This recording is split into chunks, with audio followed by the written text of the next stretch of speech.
ये क्या बात हुई भैया?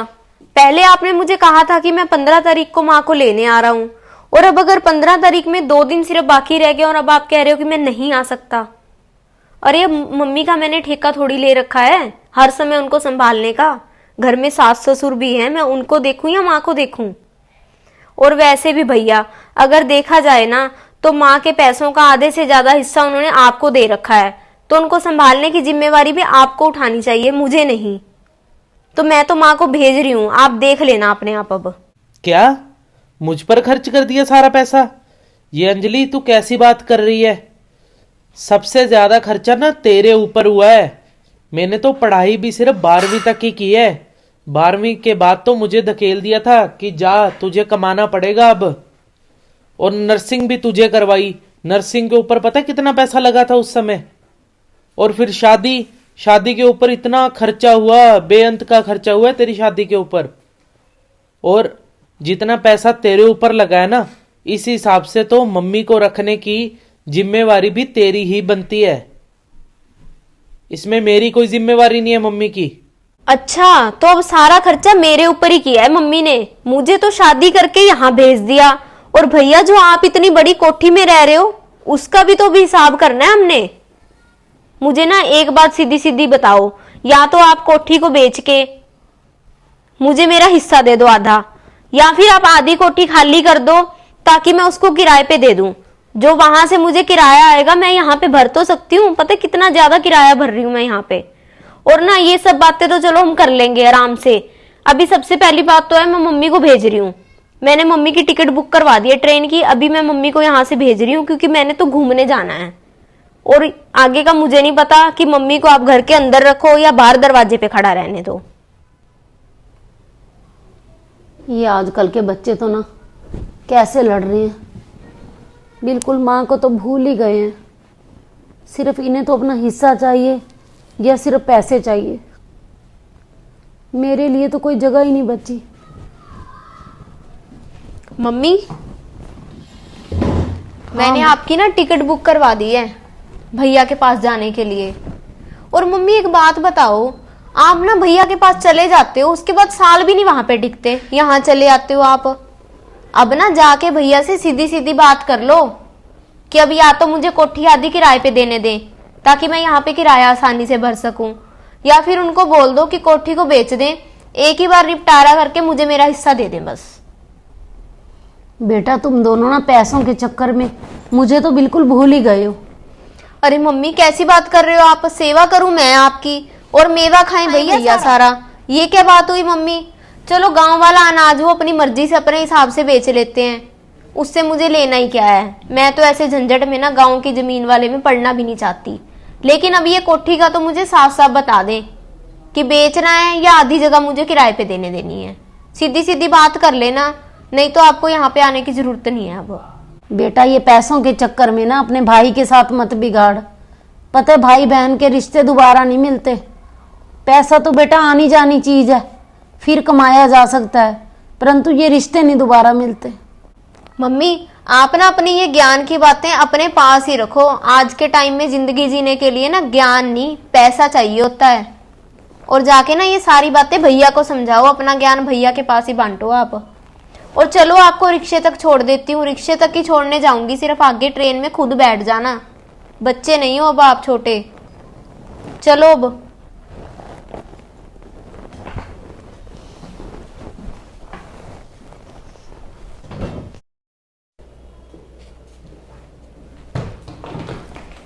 आ गए मम्मी आप? हाँ बेटा आ गई। क्या बात, बेटी ने रखा नहीं आपको? बेटी ने नहीं रखा या आप खुद नहीं रहे वहां पे? और देख लिया इतना किया आपने अंजलि के लिए। आपको तो सिर्फ 4 दिन भी नहीं रख पाई वहां पे वो। अब क्या बात, बिना बोले जा रहे हो यहां से?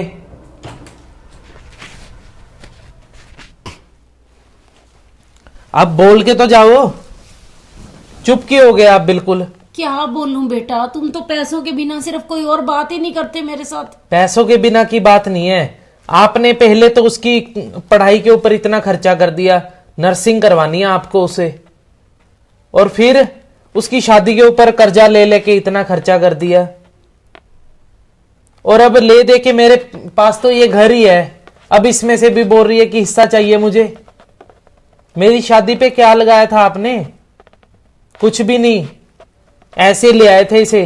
बेटा मैं तो अभी तक यही सोचती रही कि जब मैं बूढ़ी हो जाऊंगी तो तुम दोनों मेरे लिए लड़ोगे कि माँ किसके पास रहेगी, और अब तुम दोनों सिर्फ पैसों के लिए लड़ रहे हो।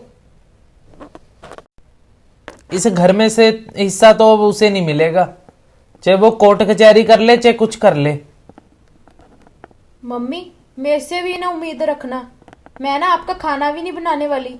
आपकी बेटी तो सेवा नहीं करती, मैं क्या करूं? मैं नौकरानी हूं इस घर की। चल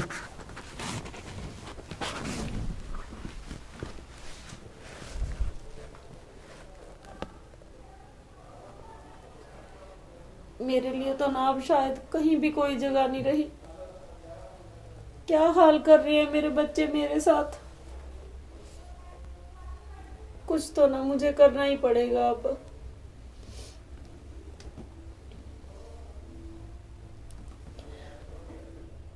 हेलो, राजेंद्र प्रसाद बात कर रहे हो ना आप? आपने पहचाना मुझे? मैं वनीता मनचंदा। हाँ हाँ, आपकी पड़ोसी।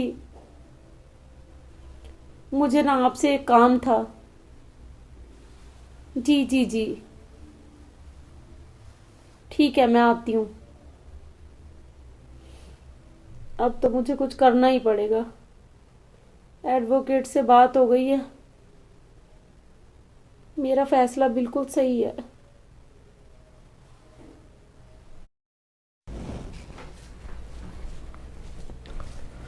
चल ज्योति, मैं निकल रहा हूँ ऑफिस के लिए, ठीक है? ऑफिस तो चले जाना आप, पर मम्मी जी को उठा दो, 10 बज गए हैं, अभी तक सो रहे हैं। 10 बज गए हैं और मम्मी अभी तक सो रहे हैं? हाँ जी। इतनी लेट तक तो नहीं सोते मम्मी। चल मैं उठाता हूँ, तू चाय नाश्ता बना इतने मेरे लिए।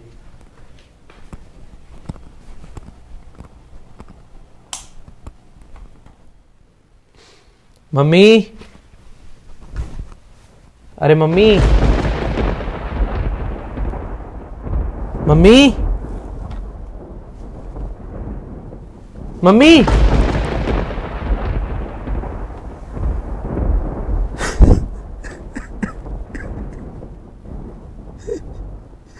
ज्योति,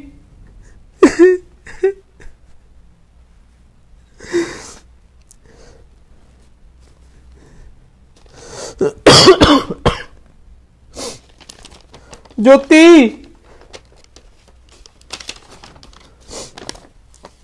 क्या हो गया जी?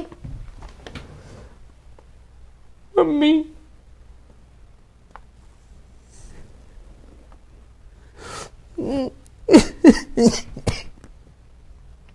ये खत मिला है।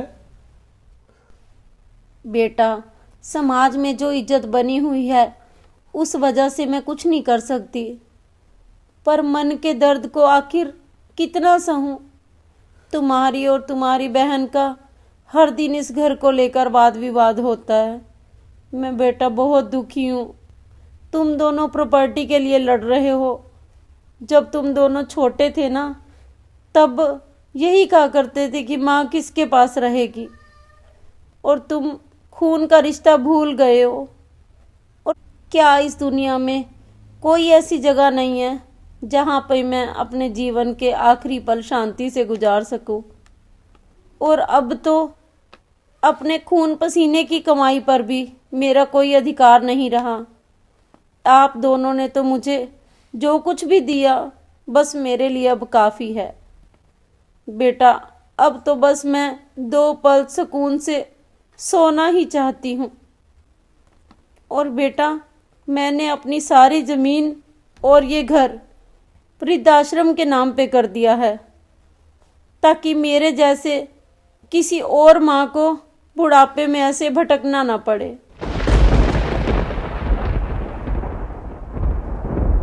हमसे बहुत बड़ी गलती हो गई जी। सही बात है ज्योति। माँ, काश आप हमें माफ कर देते। माँ